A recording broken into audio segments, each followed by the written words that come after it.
21, 22, 23, 24, 25, 26, 27, 28, 29, 30, 31, 32, 33, 34, 35.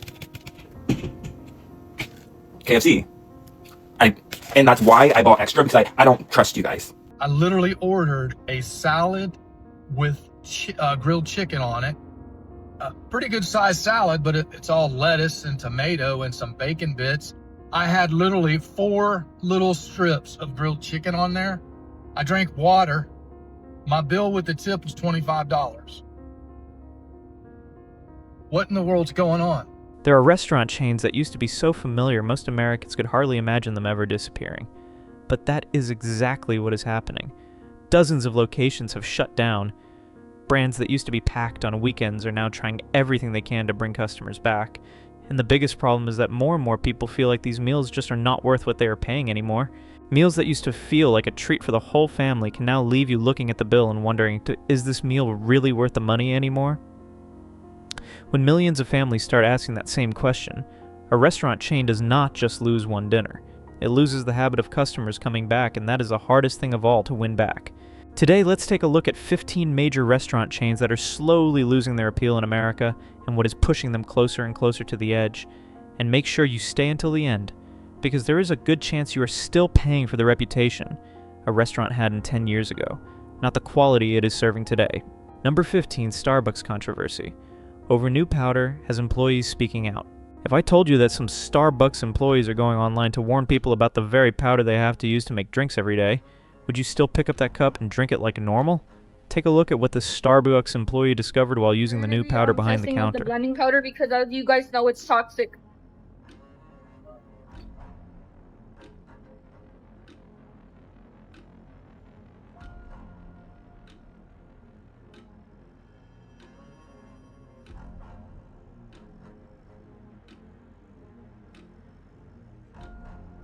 The powder causing all the controversy is used in some of Starbucks' new blended drinks.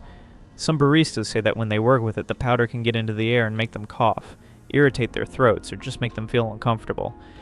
Starbucks says the ingredient uses food-grade silica and is safe to use in beverages. Fine. But I do not know about you if the person making my drink feels the need to go on TikTok and talk about something they are exposed to every day. I'm definitely going to want to know what is happening behind that counter. And Starbucks is dealing with this at exactly the wrong time, because the company really does not need another reason for customers to get frustrated. A lot of people have already been annoyed with Starbucks for a long time. A coffee costs $7 or $8. Add cold foam, add syrup, make a few customizations, and then the screen asks you for a tip. By the time you look at the total, you start wondering, when did a morning coffee become something you actually have to think twice about buying? And that is where Starbucks runs into a problem that is even harder to deal with than complaints online. Customers are starting to see what happens if they just stop going. One person cuts back from 5 times a week to 2. Someone else buys a coffee machine and starts making it at home. Another person switches to a local coffee shop and realizes they do not miss Starbucks nearly as much as they thought they would. That might sound simple, but for a brand that once turned carrying a cup with that siren logo into a daily morning habit, this is a big deal. You can calm down an angry customer with a promotion. You can introduce a new drink. You can change the recipe.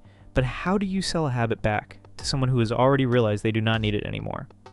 And now, right when customers are already asking themselves whether Starbucks is still worth the money, the employees behind the counter are giving them another question to think about. A bag of powder might only be controversial for a few weeks, but the feeling that Starbucks just is not worth what it used to be has been building for a lot longer than that. And if you think paying too much for coffee is frustrating enough, then the next name on this list hits an even bigger promise. Something made for the masses is supposed to be cheap. Number 14, McDonald's. Customers are furious because fast food is not cheap anymore.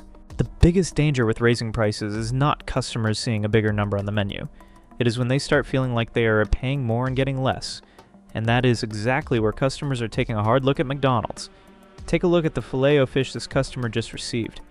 I know my hands are large, but that's ridiculous. The Filet-O-Fish has shrunk by, I'd say, 20%. He picks up the sandwich and almost laughs at how small it is. According to him, the Filet-O-Fish was already small, and now it looks like it has shrunk another 20%.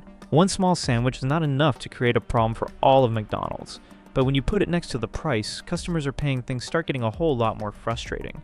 Burger, fries, drink. Add another meal for the person with you. If you have kids, add a Happy Meal. By the time the total pops up on the screen, what used to be called a quick meal suddenly is not such a quick decision anymore. You have to look at the price. You have to think about it. You might even start wondering whether there is somewhere else that gives you more for your money.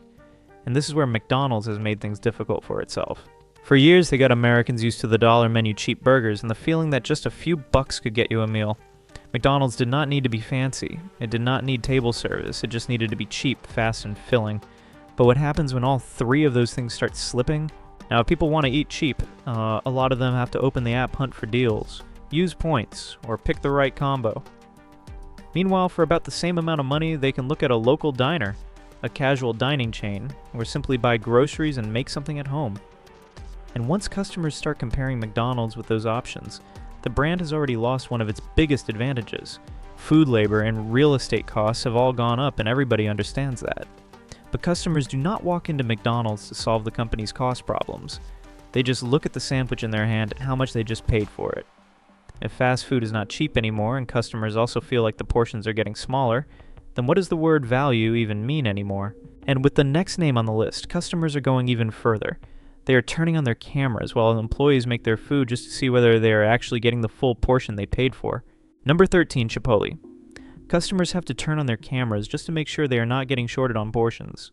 You think you are just buying lunch, but when you are paying more than $10 and still have to watch every scoop of meat to make sure you are not getting less, the meal starts to feel more like an inspection than going out to eat. And that is exactly what customers have been complaining about at Chipotle.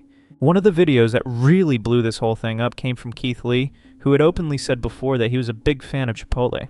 This time he ordered a bowl that cost around $12 to $13, then started digging through it just to find the chicken. Take a look at this part. Just so y'all know I'm not lying, look, I'm literally looking for a piece of chicken. Where's the chicken? I'm not even gonna speed this up. I want y'all to see it in real time when I find a piece of chicken. Where's the chicken? That one question tells you pretty much everything about why customers are frustrated. You spend more than $10 open up your bowl and then have to dig through layer after layer just to find the meat you paid for. After that, things went even further. Customers started showing up on TikTok with their cameras on, while employees were making their food watching closely to see exactly how much went into each scoop. Employees do not like being filmed, but the fact that customers feel like they have to monitor a normal lunch says a lot. Add guacamole, you pay extra. Add more protein, you pay extra. The bill keeps going up while the customer is asking one very simple question. Am I actually getting enough food for what I just paid? Chipotle used to be popular because the bowls were big, the toppings were generous, and it felt like a pretty good value. But once customers start watching every scoop of meat, that feeling disappears fast. And when people feel like they have to turn on a camera just to feel better about the portion they are getting, the problem is not a few pieces of chicken anymore, and it is the feeling that you are paying more and getting less. And the next place has customers questioning something else entirely, whether the food they always assumed was made fresh that same day really is. Number 12, Panera. Bread employee reveals the truth behind food that seems fresh. I used to think Panera was the kind of restaurant where I could feel a little better about how the food was prepared. Bread, soup, salad, mac and cheese. Just looking at how the food was presented and how much it cost. I always figured the food here had to be fresher than regular fast food. Then a Panera employee posted this video on TikTok. The mac and cheese is already sitting inside a sealed bag. The employee takes it out, heats it up, cuts open the bag, and pours it into a bowl. That is it.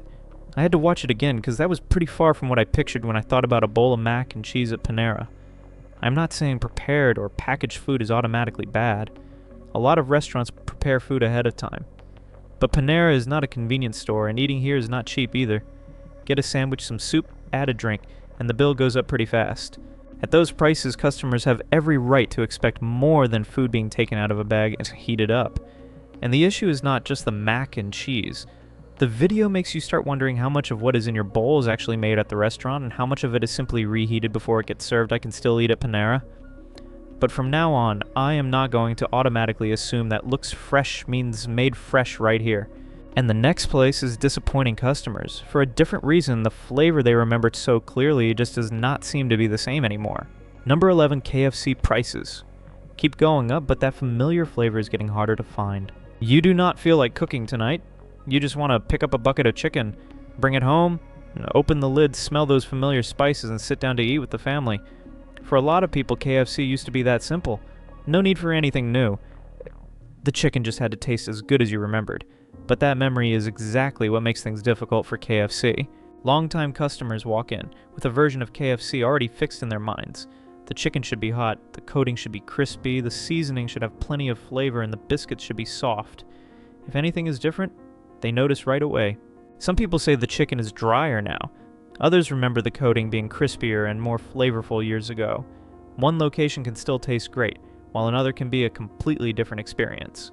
Same logo, same Colonel Sanders, but customers do not know which version they're going to get this time.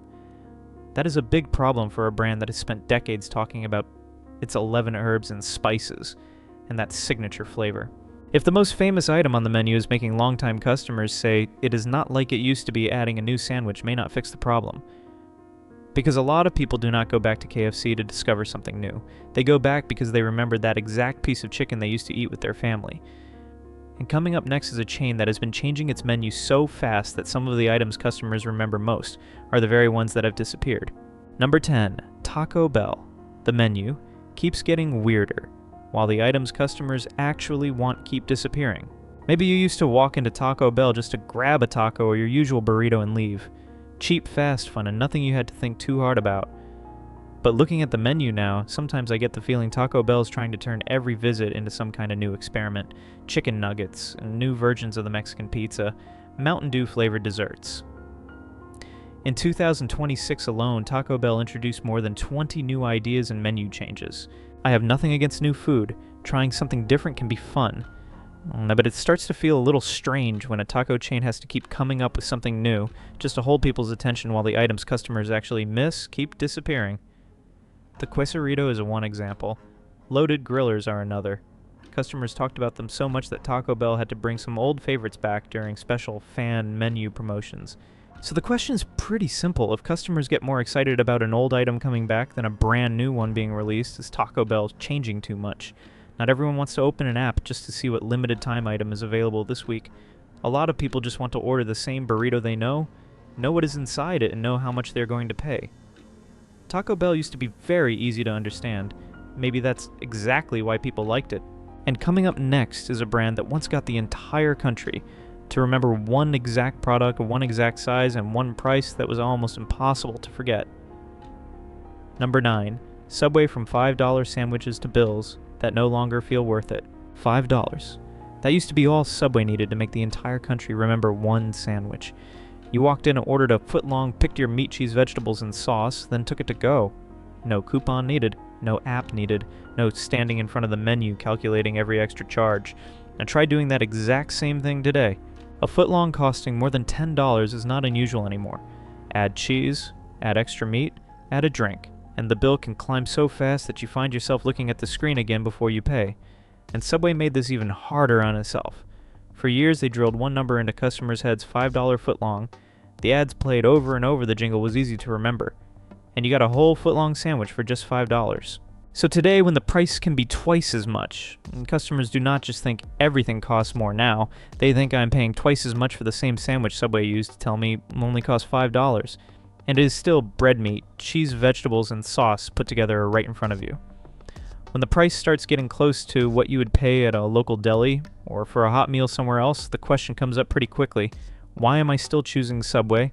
And if Subway shocks customers because they remember what it used to cost, the next place is even simpler. All you have to do is look at the bill today to understand why the internet got angry. Number 8, Five Guys. A burger meal that costs nearly $25 has customers freaking out. One burger, a small order of fries, and a soda. That is it. But one customer walked out of Five Guys with a bill for $24.10. A bacon cheeseburger was at $12.49. Small fries were more than $5. A drink was almost $3. Add tax and tip, and one fast food meal for one person came close to $25. That receipt then spread all over the internet. I know Five Guys has never been a cheap place to eat. The burgers are made to order, you get plenty of topping choices, and they're usually pretty generous with the fries. But nearly $25 for a burger meal starts making people think twice. Because for that kind of money, you could go to a local restaurant, have a sit-down meal, or simply get a bigger meal somewhere else. And that is when Five Guys' prices started becoming a joke online. People posted pictures of their receipts and asked each other, "Are you guys really still paying this much?" Some people still think Five Guys tastes great and is worth the money. But when customers are talking about the price just as much as the food, that is already a problem. The question is pretty simple. How good does a burger have to be to make nearly $25 feel reasonable? Number 7, Applebee's one salad can pack more than 2,200 calories. When you see the word salad on a menu, what do you usually think lighter than a burger? At least not as heavy as a plate of ribs or fried food. That is what I would think too. But Applebee's itself lists its quesadilla chicken salad at 2,230 calories, and something with the word salad in the name. At first glance, you still see greens, grilled chicken, and salsa.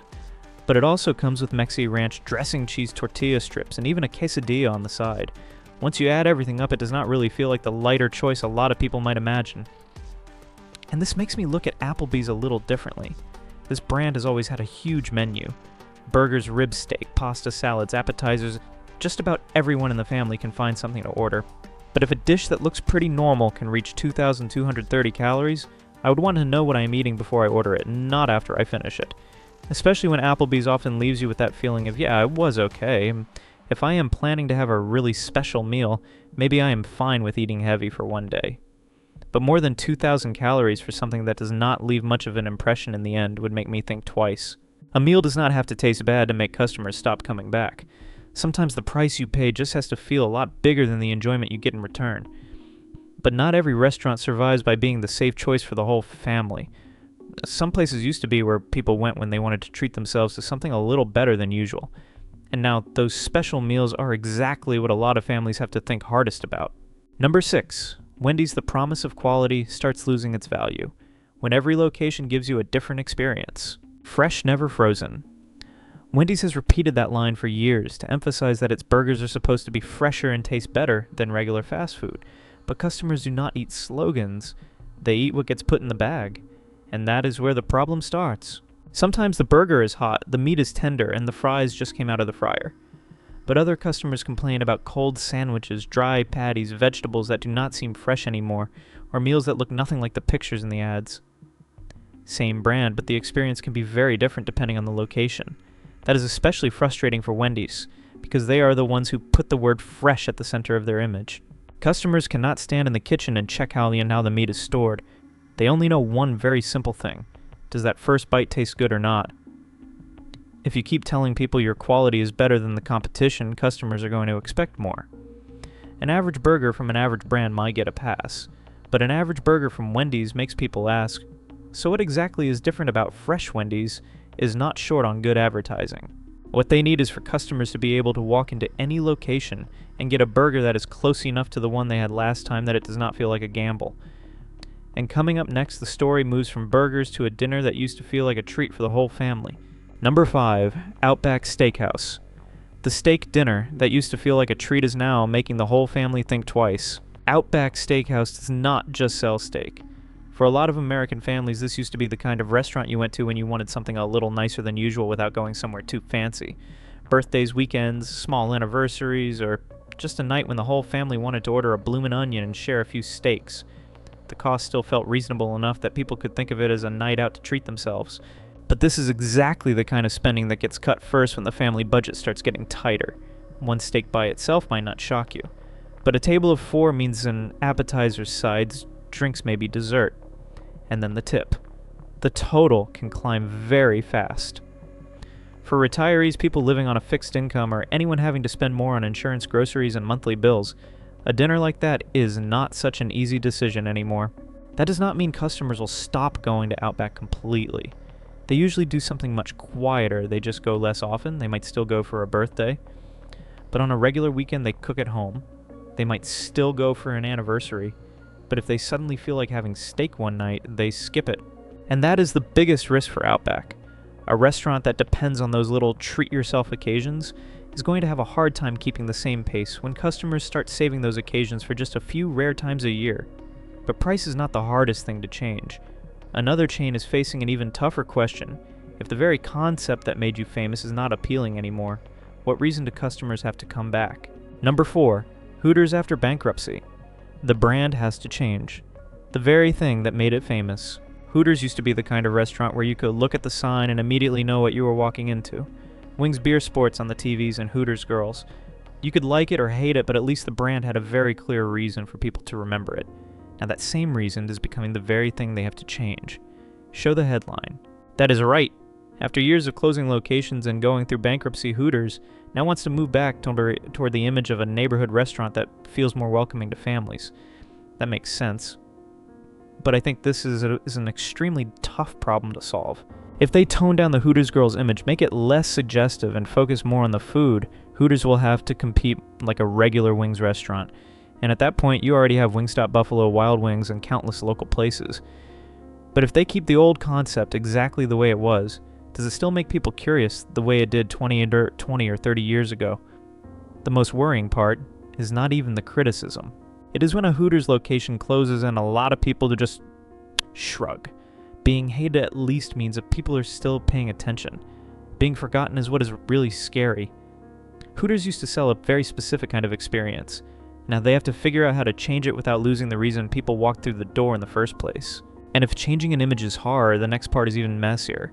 One brand has tried one rescue plan after another, but the same problems just keep coming back. Number 3, TGI Fridays locations keep closing as customers stop seeing anything special about it. Have you ever gone back to a place you used to really like, but the second you walked in, everything just felt less fun than it used to? I think that is exactly where TGI Fridays is right now. Back in the day, people did not go to Fridays just for the food. On birthdays, employees would come over and sing.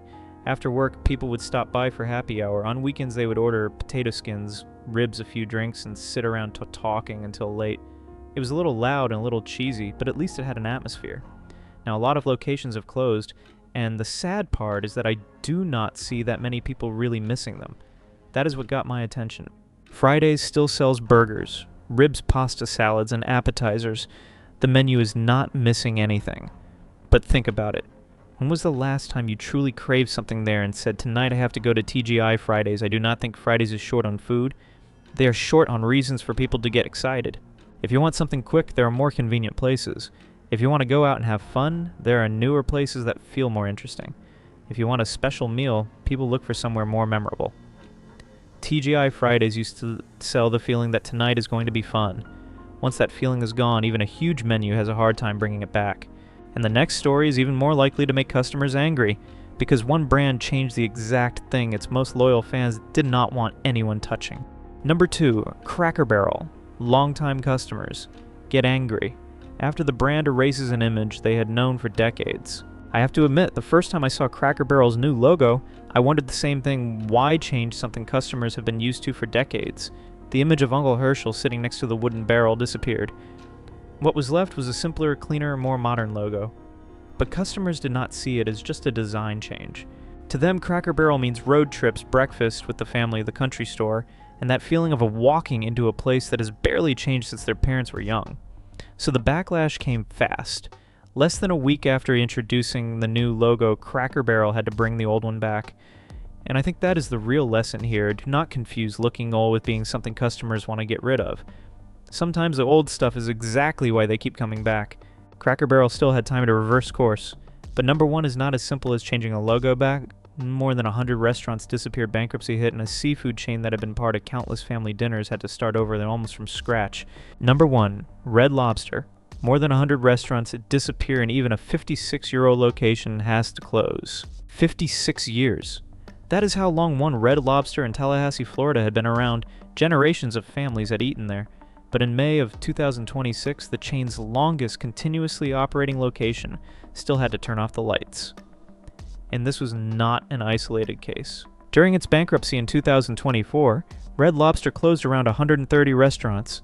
The chain later emerged from Chapter 11, but by 2026, the CEO was still saying the company might need to get even smaller before it could fully recover. And I think that is the part worth paying attention to. Red Lobster used to be the place where you could take the whole family out for seafood without living anywhere near the ocean. Birthdays, weekends. Cheddar Bay, biscuits, a plate of shrimp, and everyone sitting down to eat together. The brand is not gone. Customers are coming back too. But with more than 100 locations already gone, the question is not whether Red Lobster is going to shut down tomorrow. The question is, after this comeback, how much of the Red Lobster Americans used to know will actually still be left? Looking back at the 15 chains we just talked about, the biggest concern is not one overpriced burger or one smaller portion or one restaurant shutting down. It is how easy it is for us to keep paying just because we have known the name for years. Starbucks, KFC, Subway, Red Lobster, and Cracker Barrel all once gave customers a very clear reason to come back. But when the price, quality, portions, or overall experience start changing, that familiarity should not stop you from asking questions. The next time you walk into a familiar chain, ask yourself, am I paying for the food I'm getting today or for the memory of what this brand used to be? Out of these 15 names, which one has disappointed you the most? Tell me in the comments and subscribe to the channel because the next list might be even more familiar. Looking back at the 15 chains we just covered, the most worrying thing is not an expensive burger, a smaller portion, or one restaurant shutting down. It is how easily we keep paying simply because the name has been familiar to us for years. Starbucks, KFC, Subway, Red Lobster, and Cracker Barrel all once gave customers a very clear reason to come back. But when the price, quality, portion size, or overall experience starts to change, that familiarity should not stop you from asking questions. The next time you walk into a chain you have known for years, ask yourself, am I paying for the food I am getting today or for the memory of what this brand used to be? Out of these 15 names, which one has disappointed you the most? Tell me in the comments and subscribe to the channel because the next list may feature even more familiar names.